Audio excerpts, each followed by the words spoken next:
నమస్కారం కృష్ణారావు గారు. నమస్కారం. ఐవీఆర్ టాక్స్కి స్వాగతం. ఈరోజు బడ్జెట్ పెట్టిన తర్వాత నిర్మలా సీతారామన్ గారు లోక్సభలో మనం తెలుగు వాళ్ళకు ప్రత్యేకంగా ఒక విషయం మీద ముచ్చటిద్దాం. బడ్జెట్ ప్రతిపాదనలు ఆంధ్రప్రదేశ్కి ఆర్థిక స్వావలంబన ఏ విధంగా జరిగిందనేది, ముఖ్యంగా నేను నష్టాలు చెప్పుకోవాలంటే మరి అమరావతికి చంద్రబాబు నాయుడు గారు ముందరే వెళ్ళి 50,000 కోట్లు కావాలంటే ఈ ఏడాదికి 15,000 కోట్లు కేటాయించడం జరిగింది. అంటే అది ఏ విధంగా చేస్తున్నారు అనేది ఇంకా తెలియదు, ఫైనాలిటీ అనేది చూసుకోవాలి. అట్లాగే పోలవరం ప్రాజెక్టుని కేంద్ర ప్రభుత్వమే చేస్తుందని చెప్పి ఒక ప్రకటన చేయడం జరిగింది. అట్లాగే బ్యాక్వర్డ్ డిస్ట్రిక్ట్స్ కింద ఒక 5 డిస్ట్రిక్ట్స్ని సపోర్ట్ ఇస్తామని చెప్పడం జరిగింది. అంటే గత 5 ఏళ్లలో ఆంధ్రప్రదేశ్లో అభివృద్ధి చూస్తే ఏం జరగలేదు. చంద్రబాబు నాయుడు గారు మరి ఆయన చాకచక్యంతో అసాధ్యాన్ని సుసాధ్యం చేశాడా ఈ బడ్జెట్ ప్రజెంటేషన్ ద్వారా? అట్లాగే మరి బీజేపీ వాళ్ళు మరి వీళ్ళ యొక్క డిమాండ్స్కి తడివొగ్గారా? అంటే మనం కంప్లీట్ చేసుకుంటే ఇక్కడ మనకి డైరెక్ట్గా కొంచెం అలొకేషన్స్ కనబడుతున్నాయి, కానీ బీహార్లో మనకు కనుక ఈ ఏడాది ఇంకా ఎలక్షన్స్ కూడా ఉన్నాయి. చూస్తే వాళ్ళు ఒక 2 నేషనల్ హైవే ప్రాజెక్ట్స్కిను, తర్వాత మనం చిన్నప్పుడు క్లాసులు కూడా చదువుకున్న బీహార్ దుఃఖదాయని అనుకునేవాళ్ళం.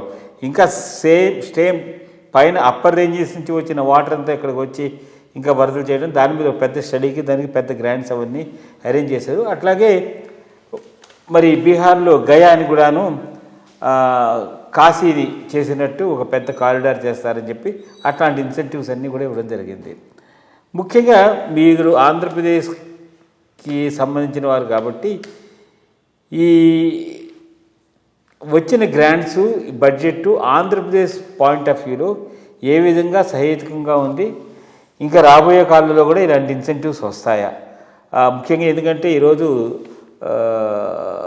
ఆంధ్రప్రదేశ్ అసెంబ్లీలో చంద్రబాబు నాయుడు గారు మాట్లాడుతూ కేంద్ర ప్రభుత్వానికి థ్యాంక్స్ చెప్పడమే కాకుండా అసలు ఇలాంటిది రావడానికి కారణం ముఖ్యంగా మా పవన్ కళ్యాణ్ గారండి అని చెప్పి ఆయన్ని కొంచెం ప్రోత్సాహంగా మాట్లాడడం జరిగింది. సో దీని మీద యొక్క మీ స్పందన? ఒకటి, కూటమి ప్రభుత్వం ఏర్పడిన రోజే ఆంధ్ర బీహార్కు చాలా అడ్వాంటేజ్ ఉంటుంది, మంచి ప్యాకేజెస్ రావచ్చు అని అందరం అనుకున్నది. దాంట్లో ఏమీ ఆశ్చర్యం లేదు. ఎందుకంటే క్రూషల్గా స్టెబిలిటీ, ప్రభుత్వం యొక్క సుస్థిరత ఈ 2 ప్రాంతీయ పార్టీల మీద ఆధారపడి ఉన్నప్పుడు వాళ్ళు అడగటం, వాళ్ళని అకామిడేట్ చేసుకోవటం చాలా చాలా సాధారణమైనటువంటి విషయం. కాబట్టి దాంట్లో పార్ట్గా ఈ బడ్జెట్లో ఉంటుందనేది మనం కూడా మొన్న డిస్కస్ చేసుకున్నాం. బిఫోర్ బడ్జెట్ కూడా డిస్కస్ చేసుకున్నప్పుడు ఈ 2 విషయాలు మనం చాలా ఫోకస్డ్గా మాట్లాడటం జరిగింది. కానీ 2 విషయాలు మనం ఆ రోజు ప్రస్తావించాం. ఒకటి, మూలధన వ్యయంలో అకామిడేట్ చేసుకుంటారు కానీ గ్రాంట్స్ రూపంగా అకామిడేట్ చేసుకోకపోవచ్చు అనేటటువంటిది మన అసెస్మెంట్ ఆ రోజు. ఈరోజు దీనికి కోర్స్ అరేంజ్ చేస్తాము అని అన్నారు. 15,000 కోట్లు మల్టీలేటరల్ ఏజెన్సీస్ నుంచి అమరావతి కోసం 15,000 కోట్లు అరేంజ్ చేస్తామని అన్నారు. ఒక రకంగా ఇది చూస్తూ ఉంటే నేను అనుకోవటం, స్పెషల్ ప్యాకేజ్ డబ్బులన్నీ అమరావతికి ఇస్తున్నారా? Because special package exactly the same thing. ఆంధ్రాకు సెంట్రల్ స్పాన్సర్డ్ స్కీమ్స్ కింద 5 ఏళ్లలో రావాల్సిన అమౌంట్ 15,000 కోట్లు. ఆ 15,000 కోట్లకు కావాల్సిన లోన్స్ ఆంధ్రప్రదేశ్ ప్రభుత్వం, వరల్డ్ బ్యాంకు ఇట్లాంటి మల్టీలేటరల్ ఏజెన్సీస్ నుంచి తీసుకుంటుంది. రీపేమెంట్ మాత్రం కేంద్ర ప్రభుత్వం చేస్తుందనేది ఆ స్పెషల్ ప్యాకేజ్ యొక్క భావన, ఎసెన్స్. సో అది ఇటుకు మరల్చి 15,000 crores ఇచ్చి అది కేంద్ర ప్రభుత్వం పే చేయొచ్చు. ఎటు తిరిగి నేను అనుకోవడం ఇది లోన్ కాకపోవచ్చు, ఇది తప్పకుండా కేంద్ర ప్రభుత్వం నుంచి వచ్చిన అడిషనల్ ఫండ్స్. దాంట్లో ఏమీ డౌట్ లేదు. 15,000 కోట్లు దానికి ఇచ్చారు. ఇన్ ఎడిషన్ చాలా రైల్వే ప్రాజెక్టులు, నేషనల్ హైవే ప్రాజెక్ట్స్ అనౌన్స్ అయ్యి ఉంటాయి పార్ట్గా.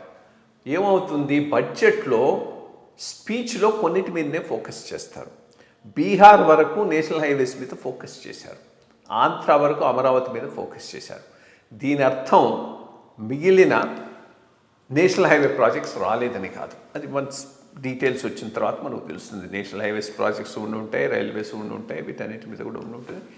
ఇండస్ట్రియల్ కారిడార్స్ నోట్స్ అంటావా, అది కంటిన్యూయింగ్ ప్రాసెస్. అంతకుముందే మీరు ఈ రెండు డిక్లేర్ అయిన ఇండస్ట్రియల్ కారిడార్స్, ఒకటి Vizag to Chennai industrial corridor, రెండోది Hyderabad to Bengaluru industrial corridor. వాటిలో కొంత వర్క్ జరుగుతూ ఉన్నది.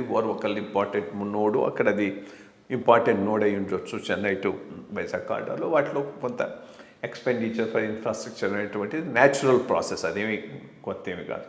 బట్ మోర్ ఇంపార్టెంట్లీ ఆ వెనుకబడిన జిల్లాలకు స్పెషల్ ప్యాకేజ్ ఏమి ఇస్తారనేది వేసి చూడాలి. ఎందుకనంటే గవర్నమెంట్ ఆఫ్ ఇండియా స్టాండ్ మొదటి నుంచి 50 కోట్లు సంవత్సరానికి చొప్పున, ఐ థింక్ 5 సంవత్సరాలు అంటే అబౌట్ 250 crores 250 కోట్లు ఒక్కొక్క రాష్ట్రానికి, ఒక్కొక్క జిల్లాకి ఇచ్చేటట్టు ఆ 7 జిల్లాలకు, 4 Rayalaseema, 3 Uttarandhra. I think it is 5 years if I'm not wrong, or slightly less than that ఇచ్చేశారు. అది ఆ అమౌంట్ వచ్చేసింది. అప్పుడు వీళ్ళు అడుగుతూ ఉంది మా బుందేల్ఖండ్ ప్యాకేజ్ అని అడుగుతున్నారు. బుందేల్ఖండ్ ప్యాకేజ్ అంటే వాళ్ళకు ఇట్లాగే ఇచ్చారు.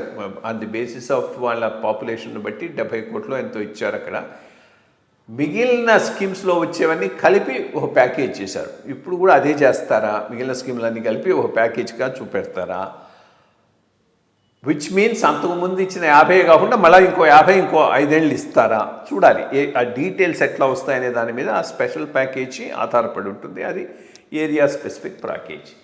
బట్ ఈ ప్రభుత్వం ఆంధ్రప్రదేశ్ కూటమి ప్రభుత్వం పెట్టుకున్న మేనిఫెస్టోకు ఇవేవి పనికిరాకపోవచ్చు. ఎందుకంటే ఇవన్నీ స్పెసిఫిక్గా వెళ్ళే డబ్బులు కాబట్టి దానిని మరల్చుకోలేరు.